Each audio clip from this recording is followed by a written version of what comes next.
నమస్తే, welcome to RV TV. ప్రస్తుతం మనం జయశంకర్ భూపాలపల్లి జిల్లా మొగులపల్లి మండలం గణేష్పల్లి గ్రామంలో ఉన్నాము. ఇప్పుడు మరి ఇక్కడ నూతనంగా ఎన్నికైన గణేష్పల్లి గ్రామ సర్పంచ్ లింగంపల్లి పద్మ తిరుపతి గారితో ఉన్నాం మనం ఇప్పుడు. మరి ఇటీవల కాలంలో సర్పంచ్ ఎలక్షన్స్ అనేది జరగడం జరిగింది. అందులో భాగంగా గణేష్పల్లి సర్పంచ్గా పద్మ గారు భారీ మెజార్టీతో గెలవడం జరిగింది. అసలు మరి ఆ సర్పంచ్గా ఆమె ఎందుకు పోటీ చేసింది, అసలు ఏ ఉద్దేశంతో పోటీ చేసింది, ఈ గ్రామాన్ని ఏ విధంగా అభివృద్ధి చేస్తుందో ఆమె మాటల్లో తెలుసుకుందాం. మేడం నమస్తే. మేడం నమస్తే సార్. మేడం మీకు ముందుగా కంగ్రాచులేషన్స్ సర్పంచ్గా ఎన్నికైనందుకు, అదేవిధంగా నూతన సంవత్సర శుభాకాంక్షలు, సంక్రాంతి శుభాకాంక్షలు. Thank you sir. అందరికీ ముందుగా గణేష్పల్లి గ్రామ ప్రజలకు, అలాగే నన్ను గ్రామ సర్పంచ్గా గెలిపించి భారీ మెజార్టీతో గెలిపించిన ప్రజలకు నా నూతన సంవత్సర శుభాకాంక్షలు, అలాగే సంక్రాంతి శుభాకాంక్షలు ప్రతి ఒక్కరికి, అలాగే గండ సత్యన్న గారికి కూడా నా యొక్క కృతజ్ఞతలు. ఓకే మేడం, మీ ఊర్లో మొత్తం ఎంత జనాభా ఉంటుంది, అందాదా ఎన్ని ఓట్లు ఉన్నాయి, మీకు ఎంత మెజార్టీ వచ్చింది? సార్ మా ఊర్లో 361 జనాభా ఉంది. 202 ఓట్లు వచ్చినాయి సార్. 77 ఎక్కువ వచ్చినాయి సార్ నాకు మెజార్టీ. ముందుగా మీ కుటుంబ నేపథ్యం చెప్పండి మేడం. సార్ నా పేరు పద్మ, మా సార్ పేరు తిరుపతి. మాకు 2 పిల్లలు, ఒక పాప ఒక బాబు సార్. పాప ఇంటర్ చదువుతుంది, బాబు 8th క్లాస్ చదువుతాను sir. Sir fertiliser shop sir. నేను కొత్తగా సర్పంచ్గా గెలవడం జరిగింది సార్. ఓకే మేడం, మరి సర్పంచ్గా ఇంత భారీ మెజార్టీతో గెలిచారు. అసలు ఈ సర్పంచ్గా పోటీ చేయాలి అనే ఆలోచన ఎట్లా వచ్చింది మీకు? సర్పంచ్ అంటే సార్ ప్రజలు ద్వారా ప్రోత్సాహం ఒకటి ఉంది సార్. మా సార్కు కూడా చాలా గెలవాలి, ఊరికి అభివృద్ధి చేయాలి నాకు కూడా కలిగింది సార్. ఇట్లా చేయడం నాకు కూడా చాలా సేవ చేయడం కూడా, డెవలప్ చేయడం కూడా నాకు కూడా కలిగింది. ఓకే మేడం, మీ పోటీ చేసే క్రమంలో మీ వారు సహకారం ఎలా ఉంది? చాలా సపోర్ట్ ఉంది సార్. సార్ సపోర్టు ఎట్లా అంటే మేము చాలా ఇక గెలవాలనే ఆకృతి బాగుండే సార్ మాకు. అలాగే ప్రజలు కూడా మాతోటి పాటు చాలా మంది కష్టపడ్డారు సార్. మేము గెలవాలి, వీళ్ళ ద్వారా మాకు అభివృద్ధి చెందుతుందని వాళ్ళు కూడా బాగా సపోర్ట్ చేసింది సార్. మేడం, మీరు పోటీ చేసే క్రమంలో మీ గ్రామస్తులకు ఏమైనా హామీ ఇచ్చారా? ఈ పని చేస్తా, ఆ పని చేస్తా అని ఏమన్నా హామీ ఇచ్చారా సార్? ఒక వీధి లైట్లు సరిగ్గా లేవు సార్. అలాగే వీధి బస్సు ఏరియా బస్సు వస్తాయి, 2 బస్సులు వస్తాయి మా ఊరికి. ఒకప్పుడు బస్సులు రాకపోయాయి సార్, ఇప్పుడు బస్సులు వస్తున్నాయి. ఆ బస్సులు వచ్చినా కూడా మా రోడ్డు ఏంటంటే చిన్నగా ఉండేసరికి అసలు ప్లేస్ లేక చాలా మంది ఇబ్బంది పడతాం సార్. అలాగే బస్సు డ్రైవర్లు కూడా చాలా ఇబ్బంది పడుతున్నారు సార్. అదొకటి, రోడ్డు ఒకటి. ఇంకొకటి ఏంటంటే గుడి. మాకు ఊర్లో ప్రతి ఒక్క ఊర్లో గుడి ఉంది సార్, కానీ మా ఊర్లో ఒక గుడి లేదు. అందుకనే మీరు హామీ ఇచ్చారా గ్రామస్తులు పని చేస్తా అంటే ఇవ్వలేదు సార్. ఇప్పుడు నాకు ఏంటంటే ఎమ్మెల్యే దృష్టికి ఇది ఒకటి, గుడి మాకు మెయిన్ ఇంపార్టెంట్ సార్. గుడి కావాలి మాకు. చిన్న ఊరైనా చిన్న గుడి సార్. ఆ గుడిని మేము డెవలప్ చేసుకోవాలనిపిస్తుంది. ఒకటి వీధి లైట్లు సార్, వీధి లైట్లు కరెక్ట్ గా లేవు. అలాగే రోడ్డు ఒకటి సార్. మేడం, ఇప్పుడు అంటే పార్టీ సింబల్ లేకున్నా కూడా, అంటే ఇప్పుడు ఏ విధంగా ఏంటంటే పార్టీ బలపరిచిన అభ్యర్థులు పలానా సర్పంచ్ అభ్యర్థి మా పార్టీ అభ్యర్థి అని ఇప్పుడు పార్టీలు అయితే నిలబెట్టి, మీరు ఏ పార్టీ అభ్యర్థిగా పోటీ చేశారు మేడం? సార్ మేము కాంగ్రెస్ తరఫున పోటీ చేసినాం. కాంగ్రెస్ పార్టీ నుంచి పోటీ చేస్తే మరి ఎమ్మెల్యే సత్యనారాయణ గారి సహకారం ఉందా మీ గెలుపులో? చాలా ఉంది సార్.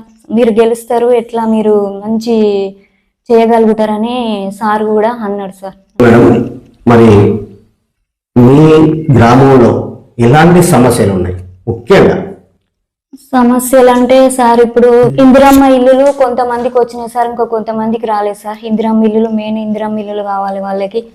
కొంతమంది పేదరికములు ఉన్న వాళ్ళు కూడా ఉన్నారు సార్, ముసలోళ్ళు.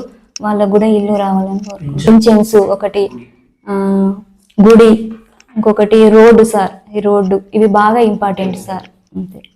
అంటే ఇప్పుడు గ్రామ అభివృద్ధిలో ఇప్పుడు ముఖ్యమైన పాత్ర ఏంటంటే, ఇప్పుడు ఇక్కడ చదువుకున్న పిల్లలు చాలా మంది ఉండవచ్చు. వారి కొరకు ఏమన్నా అంటే ఎమ్మెల్యే గారికి రెఫర్ చేయడము, వాళ్ళకి ఉద్యోగాలు పెట్టడము, లేకుంటే ఇంకా మీ ఊరి పరిరక్షణ కొరకు ఇలాంటి మీరు చర్యలు తీసుకోబోతున్నారు? పిల్లలు చాలా మంది చదువుకున్న వాళ్ళు ఉండి ఎక్కడెక్కడో ప్రైవేట్ జాబులు చేసుకుంటా ఉంటున్నారు సార్. వాళ్ళకు కూడా చదువుకున్న వాళ్ళు, బాగా చదివిన వాళ్ళు కూడా ఉన్నారు సార్. వాళ్ళు కూడా బతుకు తెరు కోసం ఎక్కడెక్కడ పోయి బతుకుతున్నారు సార్. వాళ్ళకు కూడా ఈ అవకాశం కొంచెం ఎమ్మెల్యే సార్ని కూడా కల్పియాలని కోరుకుంటున్నాను సార్. గణేష్పల్లి సర్పంచ్ పద్మ గారి భర్త తిరుపతి గారు ఉన్నారు. ప్రతి పురుషుడి విజయం వెనక ఒక స్త్రీ ఉంటుందంటారు, కానీ ఈ మహిళ విజయం వెనక ఒక పురుషుడు వాళ్ళ భర్త తిరుపతి గారు ఉన్నారు అనడంలో సందేహం లేదు. ఎందుకంటే ఉన్న చిన్న విలేజ్లో ఇంత భారీ మెజార్టీతో గెలవడం అంటే మామూలు విషయం కాదు. ఇక్కడ ఆ గెలుపు కోసం, వారి సతీమణి గెలుపు కోసం తిరుపతి గారు ఏ విధంగా కష్టపడో చూస్తేనే అర్థమవుతుంది. మరి తిరుపతి గారి మాటలో విన్నాం. సార్ చెప్పండి, మీ సతీమణి గారు సర్పంచ్ కావడం పట్ల ఎలా ఫీల్ అవుతున్నారు? ముందుగా గణేష్పల్లి గ్రామ ప్రజలకు, మమ్మల్ని ఇంత భారీ మెజార్టీతో గెలిపించిన గ్రామ ప్రజలకు ముందుగా నూతన సంవత్సరం మరియు సంక్రాంతి శుభాకాంక్షలు. మీ అభిమానం ఎప్పటికీ ఎల్లవేళలా మాతో ఇట్లే ఉండాలని ముందుగా సంక్రాంతి శుభాకాంక్షలు. ఎలా ఫీల్ అవుతున్నారు మీ భార్య గెలవడం పట్ల? చాలా సంతృప్తిగా ఫీల్ అవుతున్నా నేను. ఎందుకంటే రాజకీయాలకు రావాలి, గ్రామ ప్రజలకు సేవ చేయాలి, మా గణేష్పల్లి గ్రామాన్ని ఒక జిల్లానే కాక ఒక తెలంగాణలో మంచి ఆదర్శ గ్రామంగా తీర్చిదిద్దాలని కోరికతో మేము ఈ రాజకీయంలోకి రావడం జరిగింది. ఎందుకంటే మేము ఊరికి మేము 2 సంవత్సరాల నుండి పాలక వర్గం లేకపోవడం వల్ల, కొంచెం గణేష్పల్లి గ్రామ అభివృద్ధి ఎవరు పట్టించుకోకపోవడం వల్ల మేము కొంచెం ముందడికి వచ్చి ముందుగానే ప్రజలకు సేవ చేసే అవకాశం మాకు ఈ 2 సంవత్సరాల నుండి వచ్చింది.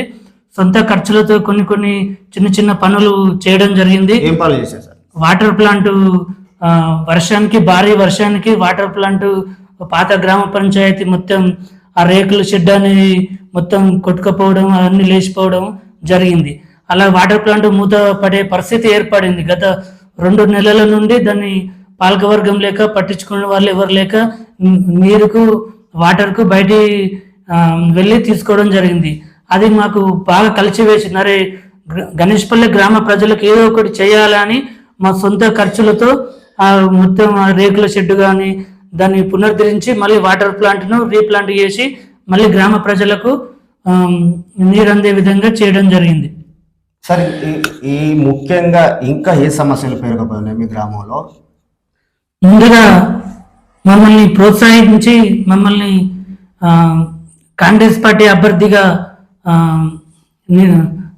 చేసినటువంటి గంధ సత్యను బలపరిచి మమ్మల్ని మీరు నిలబడండి, ఎందుకంటే మీరు ఊరికి సేవ చేశారు గణేష్పల్లకు, మీలాంటి నాయకులు గణేష్పల్లకు ఎంతో అవసరమని మమ్మల్ని ఎమ్మెల్యే గారు ప్రోత్సహించి మీరు నిలబడండి, మీకు అన్ని విధాల మేము సహాయకాలం చేస్తా అని మాకు ఎమ్మెల్యే గారు మమ్మల్ని గెలిపించి ప్రోత్సహించిన ఎమ్మెల్యే గారికి నా హృదయపూర్వకంగా ధన్యవాదాలు. ఓకే, చివరిగా మీ గ్రామస్తులకు, మీ దంపతులు ఇద్దరు ఏం తెలియజేస్తున్నారు? మీ సందేశం మీ గ్రామస్తులు. ముందుగా ఏంటంటే గణేష్పల్లి గ్రామ ప్రజలకు హామీ ఇచ్చి చేయడం కాదు, హామీ ఇవ్వకుండానే మమ్మల్ని మేము ఏమి హామీ ఇవ్వకున్నా మా మీద నమ్మకంతోనే గణేష్పల్లి గ్రామ ప్రజలు మమ్మల్ని అత్యధిక భారీ మెజార్టీతో గెలిపించడం జరిగింది. వాళ్ళను వమ్ము చేయకుండా వాళ్ళు ప్రతి ఒక్క గ్రామ ప్రజలకు ఏది అవసరం ఉన్నా ఎప్పుడైనా 24 గంటలు మేము అందుబాటులో ఉండి వాళ్ళకి ఏ సమస్య వచ్చినా ఎనీ టైం మేము వాళ్ళకు గ్రామ సేవ వాళ్ళకి చేయడానికి మేము ముందుంటాం. ముందుగా కొంచెం గ్రామ ప్రజలకు ఇల్లు లేని వాళ్ళు చాలా మంది ఉన్నారు. ఈ సమస్య ఎమ్మెల్యే గారి దగ్గర తీసుకెళ్ళి మాకు 10 ఇండ్లు వచ్చే కాడ 20 ఇండ్లు రావాలని మేము కొట్లాడి సత్యం దగ్గర తీసుకెళ్ళి మేము ఈ ప్రాబ్లమ్స్ అన్ని చేపిస్తాం. కొందరికి పింఛన్లు రావడం లేదు చాలా రోజుల నుండి, ఎవరెవరికి పింఛన్లు రావడం లేదు వాళ్ళందరితో మాట్లాడి మేము సత్యనగర్ సార్ దగ్గర తీసుకెళ్ళి వాళ్ళకు పింఛన్లు కూడా ఇప్పించడం జరుగుతుంది. గ్రామ ప్రజలు మమ్మల్ని ఇంత నమ్మకం, మేము ఏమి హామీ ఇవ్వకున్నా కానీ మా మీద నమ్మకంతో వాళ్ళు మమ్మల్ని భారీ మెజార్టీతో గెలిపించారు. చిన్న చిన్న సమస్యలు ఉన్నాయి, అవన్నీ గ్రామ ప్రజల ప్రోత్సాహంతో మేము ముందుకు వెళ్తామని భావిస్తున్నాం. ఓకే, తమను ఏ హామీ ఇవ్వకున్నా కూడా గణేష్పల్లి గ్రామస్తులు భారీ మెజార్టీతో గెలిపించినందుకు గాను ముందుగా వారికి కృతజ్ఞతలు తెలియజేసుకుంటూ ఎమ్మెల్యే గండ్ర సత్యనారాయణరావు గారి సహకారంతో గణేష్పల్లి గ్రామాన్ని అభివృద్ధి పథంలో పయనింపజేస్తానని ఇక్కడ దంపతులిద్దరూ సర్పంచ్ పద్మ గారు మరి వారి భర్త తిరుపతి గారు తెలియజేస్తున్నారు. మాటూ రవీందర్ గౌడ్, ఆర్వీటీవీ, గణేష్పల్లి గ్రామం నుంచి.